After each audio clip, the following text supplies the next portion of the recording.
喺人生之中每一樣嘢都係有因有果嘅，right？咁你依家嗰個果咧就係即係你覺得自己任性。咁我想明白下以前有啲咩原因會令到你即係要保護自己啊，要任性咁樣嘅嘢咧？我覺得任性亦都係一種保護嘅方法嚟嘅。咁我唔可以同衝動一齊咁樣形容啊。Okay. 因為有時我覺得任性好似似乎比較似啲千金小姐咧，或者一啲比較有資格啲嘅人可以任性。我諗我會形容自己係衝動咯。話譬如我會衝動講錯啲説話，傷害到人啦。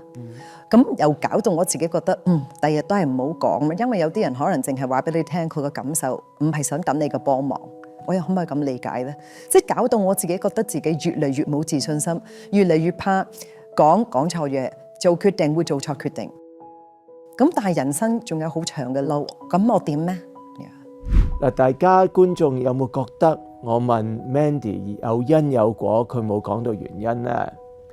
依樣嘢咧，我哋叫做 resistance。喺 therapy 裏邊咧，當我哋講到一樣嘢，個病人避免講嘅咧，我哋一定要 take mental note， 將來有機會咧要 explore 翻呢樣嘢。